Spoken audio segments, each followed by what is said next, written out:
Dragon Ball Super est sorti depuis environ un an maintenant, et on se rend compte que c'est pas super. L'animation est relativement pourrie, pas juste l'épisode 5, là, plusieurs fois. Le scénario est coup-ci, coup-ça, on a un Sangoku qui est rendu complètement débile. Mais il faut se rendre compte que Dragon Ball, normal, qu'on connaît, c'était pas extraordinaire non plus. Donc, voici 5 trucs complètement débiles dans Dragon Ball de base. Numéro 1. Depuis la saga Freezer, nos héros développent la capacité de sentir des puissances.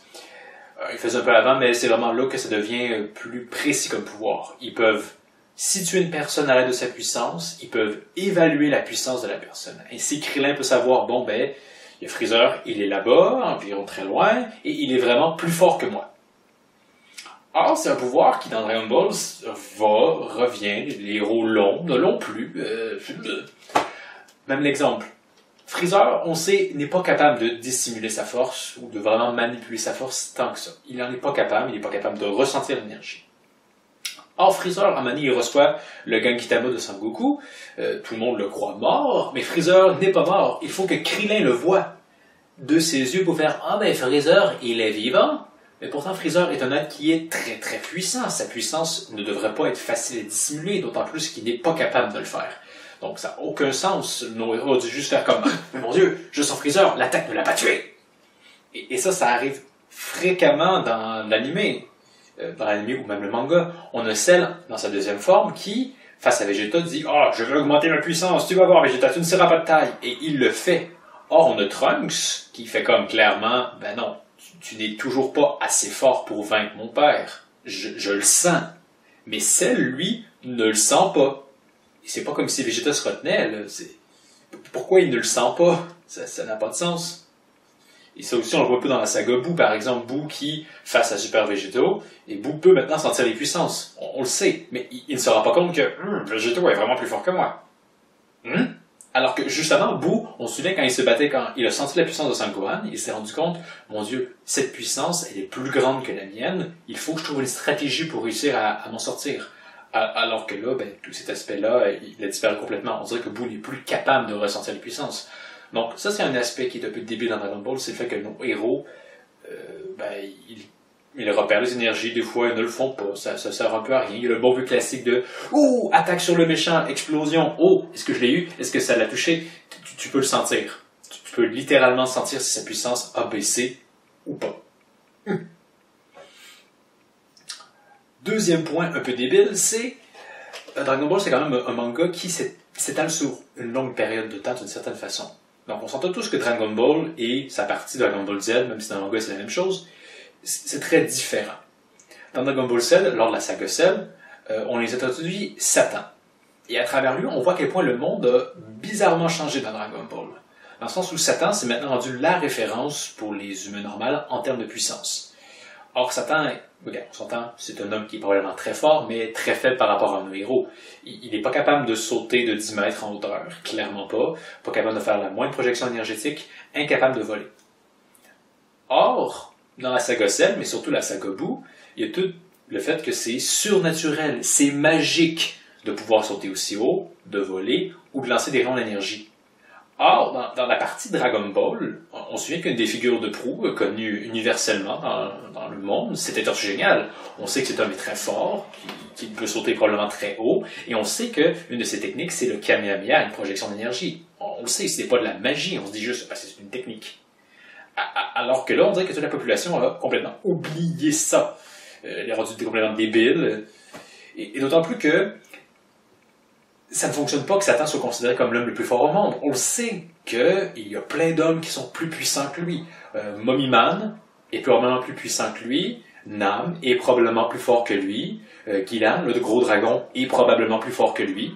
Or, on ne parle pas de Sangoku et les autres, là. On parle de personnages dans Dragon Ball première du nom. Et ils sont clairement tous plus forts que lui, là, beaucoup plus forts que Satan. C'est pas dur à battre non plus. Même que Videl, avec un peu d'entraînement, devient très rapidement plus fort que son père. Donc, ce changement soudain n'est pas très cohérent avec le début du manga en soi. Et le point 3, 4, 5, on parle de la saga Cell. Oh oui, j'aurais pu faire un seul point et dire que la saga Cell c'est tellement débile en soi, là, mais je vais quand même décortiquer les 3 points, mais à elle seule, la saga Cell peut prendre 3 places. Okay? Donc, premier point de la saga Cell, c'est littéralement comment le personnage de Vegeta est construit. C'est débile, c'est ridicule. Vegeta devient Super Saiyan et il se bat contre C-19, l'atomise, et il devient trop orgueilleux. Hein? Donc, on lui propose « Hey Vegeta, tu pourrais te battre contre les androïdes encore plus fort. » Et Vegeta fait « Bien sûr, je vais être capable de les battre. Je suis pris d'orgueil. » Et on sait tous, Vegeta va pas réussir du tout à les battre, va se faire planter. Et on se dit « Bon, c'est correct. » Mais le problème, c'est que littéralement 2 tombes après, on a Vegeta qui sort de la salle d'esprit du temps, il va se battre contre Cell en deuxième forme, il le défonce complètement, mais devant la promesse d'affronter un adversaire plus fort, Vegeta va encore faire « Ben oui, je vais être capable complètement, je veux dire, je suis encore pris d'orgueil. » Or, Vegeta, encore une fois, il n'y arrive pas. C'est vraiment le même schéma, c'est ridicule. Je veux dire, on est vraiment comme, non, il va pas encore le faire, il le refait. Je me comprends que ça fait un an s'est découlé pour Vegeta parce qu'il était dans la salle, mais pas pour nous. Et même pour lui, il devrait peut-être s'en souvenir, se dire, ah oui, c'est vrai, la dernière fois que j'ai laissé un adversaire faire ça, il m'a complètement défoncé. Et ça arrive encore. C'est juste pathétique sur le plan scénaristique, et aussi sur le plan de Vegeta, on voit que Vegeta, c'est vraiment un personnage qui n'est pas très intelligent, malheureusement. D'ailleurs, il le refait, hein, il le refait dans Boo. Ah ben non, Boo, il me fait pas peur, on peut quand même se battre, toi et moi, Sangoku, il sortira, on l'atomisera. Et il se rend compte encore que, oh, punaise, il est trop fort pour moi. Mais là, au moins, Vegeta a la décence d'esprit de dire, oh, je suis vraiment une merde, et il se tue. Donc, ça, c'est vraiment quelque chose de débile, dans le sens que, voyons, bon, pourquoi ça? Il y avait tant d'autres idées à faire à la place, ça semble si peu crédible que Vegeta soit si stupide. Et quand on essaie d'y penser, toute la partie de Dragon Ball Z, ben, la plupart du temps, ce qui arrive, c'est la faute de Vegeta.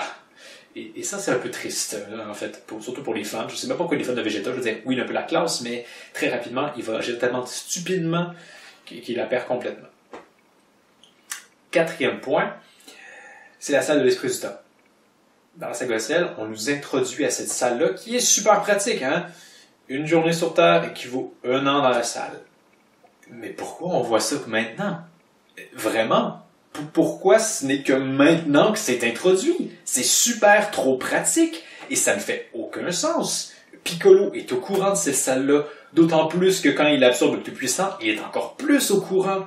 Puis on sait que entre le laps de temps où Piccolo devient le plus puissant et que Cell absorbe ses 17, il se passe 3 jours. Soit littéralement 2 années, parce que oui, la salle est pratique, mais pour aucune bonne raison, ben, on nous explique que personne ne peut pas passer plus de 2 jours dans la salle. Parce que ça serait dommage de pouvoir surutiliser ce truc qui est déjà trop utile. Mais bref, Piccolo aurait pu largement aller dans la salle et s'entraîner, et après ça, ben, il arrive, il défonce facilement les androïdes. C'est surtout... Mais le problème vraiment, c'est pourquoi la salle apparaît que maintenant? Quand Trunks vient les voir, vous avez 3 ans pour battre les androïdes. Sangoku s'est pas dit, bon, ben, ça serait peut-être bien qu'on aille dans la salle, on va avoir 5 ans au lieu de 3, on devrait être sûr et certain d'y arriver. Ou même, on peut revenir avant, quand il faut qu'il s'entraîne contre les Saiyans. Je veux dire, pourquoi le Tout-Puissant n'a pas dit à Tenshinhan et les Krillin et les autres qui s'entraînent avec lui, j'ai une salle super pratique, vous avez l'équivalent de 1 an à une seule journée. Vous pourriez y aller. Parce qu'en plus, on se souvient que quand les Saiyans vont arriver, ils sont pris dans le temps. Ils n'ont pas 3 ans, là, ils ont 1 an, même un peu moins d'1 an pour s'entraîner. Or, ça aurait vraiment été pratique qu'il y aille. Et en plus, une autre incohérence avec la salle de l'esprit du temps, c'est qu'on apprend que dans cette salle, la gravité est 10 fois supérieure à la Terre. Et Piccolo nous apprend que Sangoku y a passé 1 mois. Mais ça non plus, ça ne fonctionne pas. Parce qu'on se souvient que comment Sangoku réagit quand il est arrivé sur Kaio, il était surpris par la gravité qui est la même que celle dans la salle de l'esprit du temps. Or, en plus, Sangoku a passé 1 mois dans cette salle-là. On s'imagine qu'en 1 mois, il aurait dû un peu s'habituer à la gravité. Là. Je pense pas que Sangoku a resté dans la salle écrasé pendant 1 mois de temps. Absolument pas. Donc, vraiment, le fait que cette salle-là n'apparaît de nulle part comme un Deus Ex Machina pour offrir un boost de puissance à nos héros, c'est complètement débile. Et, dernier point, l'erreur la plus connue, Cell a les cellules de Piccolo.